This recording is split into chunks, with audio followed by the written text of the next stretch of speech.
Xcel Energy is offering to help pay skyrocketing heating bills, promising to dedicate 0.02% of its annual profit to that effort.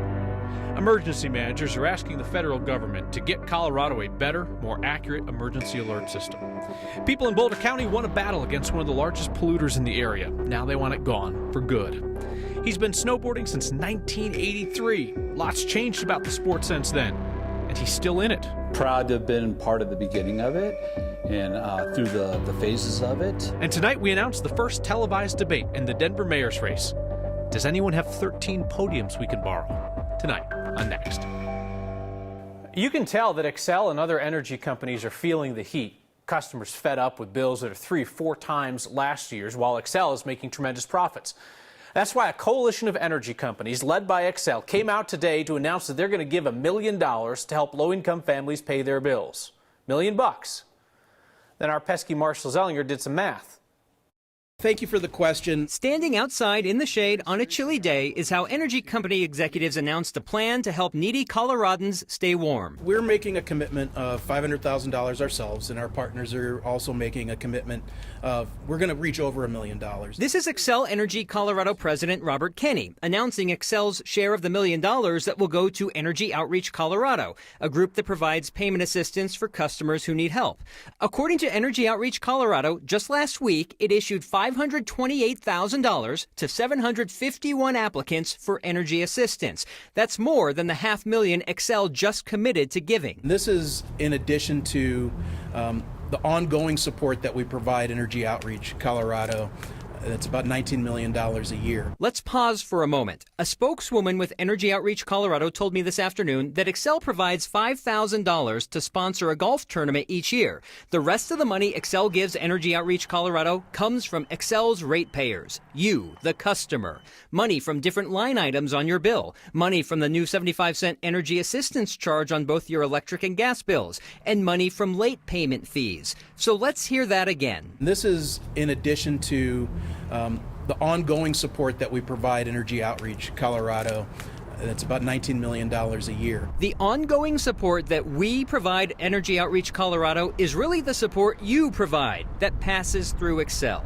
Also at this news conference was Xcel CEO Bob Frenzel. We showed you his picture last week when reporting on the company's $1.7 billion profit, which comes from all 8 states that Xcel services. Viewers are asking, is it possible, or why not, for Xcel to use some of that profit to just slash customer bills currently? Sure. I appreciate the question and the feedback, and I am particularly interested in addressing our customers' concerns. He explained the company reinvests its profits in infrastructure and capital improvements. We do believe we are giving back to our communities and our customers through reinvestment into our networks, making the necessary investments that we need for a safe, reliable, and affordable future.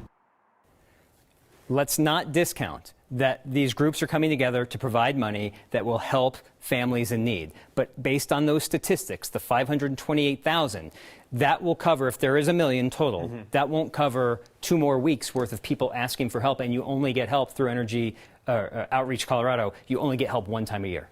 Oh, so if people have already expended their assistance for the year, the fact that there's a bit more funding in there. Right, and the 528,000 divided by 751 applicants is $703 on average that they doled out last week to people in need. Well, I will just say publicly, thank you to Xcel Energy for the $500,000 for energy assistance. Thank you also to the Xcel customers who've paid $19 million worth of that funding as well. Good for you guys. Marshall, thank you. Democratic Governor Jared Polis also held a news conference about high energy bills today. Do you think that they realize that people are ticked off about this issue? I would say so. So Marshall also went to ask the governor a question that we have received time and time again. Is it fair that Xcel makes customers cover costs for things like advertising, despite the fact that they have a monopoly, when the company reported $1.7 billion in profit last year? When it comes to what customers pay, it's fuel, natural gas, labor, equipment, and maintenance. But as we saw, as I learned last week, we're also paying, as part of the base rate, the lawyers' fees for Xcel or energy companies to argue why they need a rate increase. Customers paid them back for that work. Did you know that that's part of what we pay? And are you okay with the PUC saying that's an okay thing to pass on to ratepayers? No, I don't think that expenses like advertising or fighting against consumer protections or lobbying should be included in base rates that ratepayers are forced to pay. And we'd be happy to look at how we can avoid that from occurring, whether that's through action at the PUC or if it necessitates legislation. You heard the governor mention taking action through the PUC, the state's utility regulators. Today, the governor directed that three-person commission to look at other cost-saving measures, like improving access to bill assistance programs, possibly some federal funding, and reevaluating the way that energy providers purchase and store natural gas. You currently cannot submit your state tax return through Colorado's e-filing service. There's a delay at the state level, and the tax returns that have already come in through third-party tax preparers like TurboTax or H&R Block or whatever, they have not been processed yet. The Department of Revenue says they are way behind this year because of a voter-approved change to the income tax rate last November and some other legislative tax changes. The state says it will begin processing third-party returns on February 10th. The state will not accept returns through its e-filing portal until February 22nd. Tonight's next question is a common one every tax season. Gary wants to know why the city of Denver outsources its billing and collections to Dallas rather than keeping those jobs in state. Gary, I bet we get this question a dozen times a year. The city has outsourced payment operations since 2007. The city's Treasury Department used to own and operate lockboxes here in town, and then what would happen is each day mail couriers would transport the payments that came in locally down to the high-volume payment processors, which are in Dallas. The city says it was more efficient and it was less expensive to cut out the middleman. So in 2010, the city started sending payments directly to lockbox facilities in Dallas. The city currently contracts with J.P. Morgan, and the Treasury Department tells us that banking operation still employs about 1,000 people in Denver. Emergency managers from 5 counties in Colorado are asking the FCC and cell phone companies to improve the system that sends you Amber Alerts and evacuation notices. They say that technical limitations with that system can often send those targeted messages to people way outside the target area.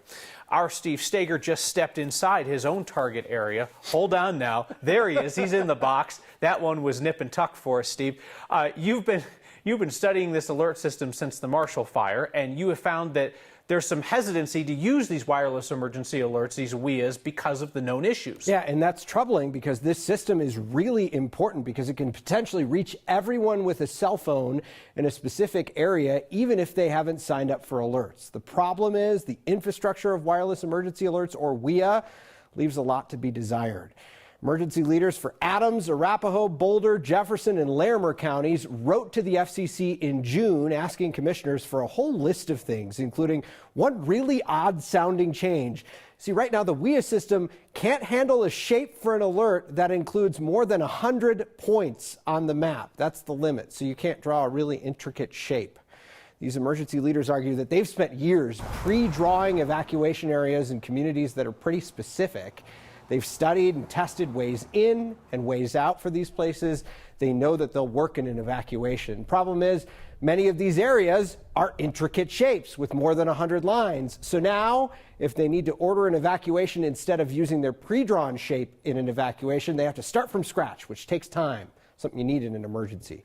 Boulder's emergency manager is part of the group asking for this change. If WIAs can be tightened up, then the tool becomes a lot more surgical. We're using a scalpel as opposed to a butter knife and trying to cut this out when we're doing these evacuations, and that will help out with mitigating some of those other issues. So among the demands from emergency managers, they want cell phone companies to try to figure out a way to upgrade the WIA software on people's phones. Right now, cell phone companies estimate about 40% of cell phones in use don't have the technology that helps really geo-target these alerts. We're going to show you a real extreme case here in Colorado of all of that going terribly wrong tonight at 9 and 10, and we'll talk about some of the possible solutions to fix it. But in the meantime, you can actually go to 9news.com. We're going to have an article up, I believe, later on tonight, and you can see what software you have on your phone by provider to try to see, am I going to get these messages from really far away? Because I get calls from people all the time, and they'll say, I got a message, someone else didn't get the message, and I just ask how old their phone is, and usually that's the culprit. Interesting. You can see how frustrating that is for emergency managers. They know their communities. They know the best ways in and out during an emergency. And basically, they just have to kind of like dumb it down and click, click, click, click, and send that off, as opposed to like their really thoughtful way to get people out. Yeah, they've tested these scenarios. They know that those communities can evacuate certain ways in, certain ways out.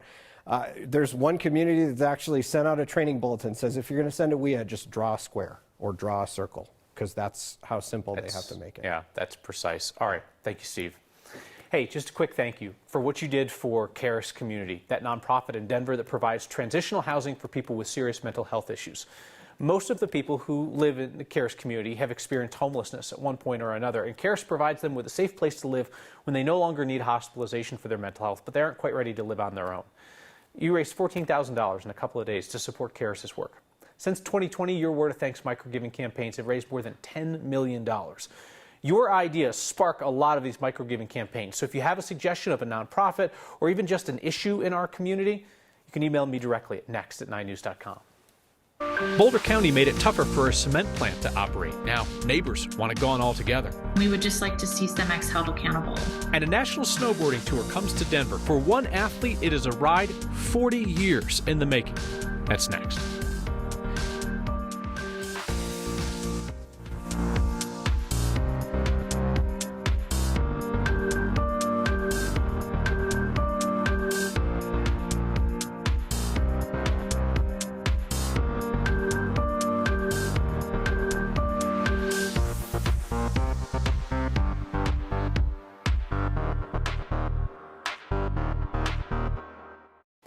A cement plant in Boulder County was forced to make major changes to their operations last year. County commissioners let their mining permit expire.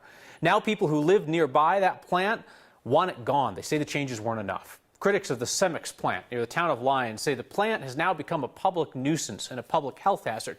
It's because they're trucking in limestone and shale at all hours because they can no longer mine it on site. Some residents say the new trucking operations violate Boulder County's land use code, and they think it violates state guidelines on transportation and mining. So these neighbors want Boulder County commissioners to take it a step further and either shut down the plant or force it to comply with current land use policies. The trucking is the trigger to decommissioning the plant, along with other operational changes they've made. I think our overall goal is really just to have the rules followed. We have a land use code. These rules were thoughtfully put into place to protect our community. And we would just like to see Cemex held accountable, held to the same standard that everybody else is. So the neighbors are trying to get local leaders to sign on to this petition to get the county commissioners to revoke Cemex's land use privileges. They're going to take this to the Lyons Board of Trustees tonight. They've also filed complaints with 3 other state agencies trying to stop the nonstop trucking.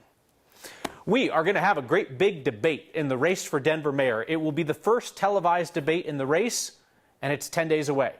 February 16th, candidates for Denver mayor will debate live on KTVD and 9 News Plus from 7 to 9 p.m.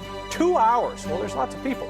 The debate will be held in conjunction with Metro State University, Claro, and Denver Elections Fair Election Fund. The 13 candidates who are participating in that matching taxpayer funding have been invited to participate in this debate. And actually, they have to. That was part of the deal if they opted into Fair Elections Fund funding.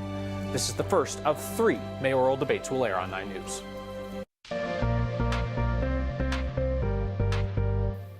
Well, it's trying to snow out there, but not a whole lot of success so far here in the Denver area. Into the high country, that's where you've seen that snowfall. We do have another chance for some snow coming up on Wednesday. In the meantime, tomorrow, seasonal temperatures with some sunshine, but not a whole lot of sunshine out there, although, of course, it's after dark. We do have a little bit of light snow trying to fall here into the urban corridor, but there's a lot of dry air at the surface, and that is limiting any snow that, again, is reaching the surface here into the Denver area. A few flakes for us possible this evening.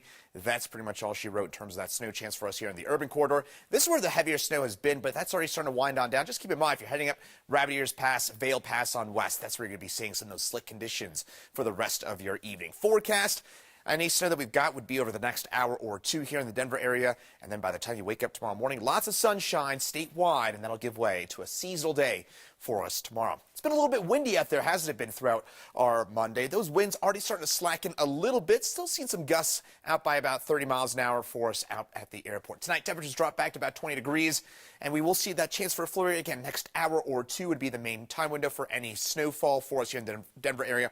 Not expecting any accumulation. 7-day forecast, better chance for maybe a little bit of accumulation on Wednesday night before a much cooler day on Thursday. He's been part of snowboarding as it evolved. So this right here is the flyer from the original contest in 1983 that I was in. A 59-year-old snowboarder readies for another run after 40 years in the sport. That's next. Snowboarding might seem like a young person's sport, but it's been around in Colorado since the 1970s, and some of the pioneers are still out on the slopes. Our Byron Reed introduces us to an early snowboarder who's excited about the return of a competition that also has history here. This was my second snowboard. Snowboarding in Colorado has been around longer than most people think. One day in Skateboarder magazine, 1978, I saw a picture of a guy riding a thing called ski board, and that gave us the idea to build our own ski board. The word snowboard wasn't even used back then. David Reardon was growing up here in the 1970s when he and his brother had an idea. My family was living in Castle Rock, and me and my brother fashioned our own snowboard. It was our efforts of embracing snowboarding from skateboarding that actually gave the birth of snowboarding to what it is today. He didn't invent it, but he was certainly a pioneer. Reardon eventually was invited to one of the country's first national championship snowboard competitions in Vermont. I think I did fabulously. I crashed within halfway down the hill, and I thought I broke my arm. I hit so bad. It was a competition that also has some history here in Colorado. That contest later on became the Burton U.S. Open, which was big in Vermont. Huge contest. Eventually ended up moving to Vail. Was there for a number of years. The last Burton U.S. Open was held right before COVID. Let's go snow skating. This weekend, Reardon is helping bring back the famous competition. Instead, they've decided to go with the Burton Mystery Series tour to locations around the world like Ruby Hill. Are grassroots events throughout the world, North America, Europe. The event is free and open to the public, and at 59 years old, Reardon says he plans to compete once again. My run back 40 years ago was not the best. I probably going to do about the same, but this time I'm going to ride a snow skate. Reardon says he hopes the event will bridge a gap with the next generation of boarders. Part of this of being a historical moment is understanding the history of snowboarding. Centered around a long-lasting sport he still loves. Proud to have been part of the beginning of it and through the phases of it. For Next, I'm Byron Reed. Imagine him being like, hey, I helped invent this. They're like, cool story, bro. The Burton Mystery Series Tour is Saturday at Ruby Hill Rail Yard. We're back with your feedback on how to organize a 13-person mayoral debate. Next. Strong suggestion from Alexander on how to conduct our 13-person mayoral debate on February 16th. He suggests one-on-one tournament style with a bracket. I kind of like that. Now, somebody would have to get a bye because we got 13, or there could be like a debate-in debate to then go on to the... We'll workshop it, Alexander. Liz in Littleton correctly points out that I said that we need 13 podiums, and she says, no, you need 13 lecterns. A podium is something you stand on. A lectern is something you stand behind. You're absolutely correct, Liz. It's not the first time I've made that mistake, and no disrespect to you, I am going to make that mistake again. Susie on Marshall Zellinger's reporting on Xcel says, thanks for staying on it. We appreciate having a voice through you. See you next time.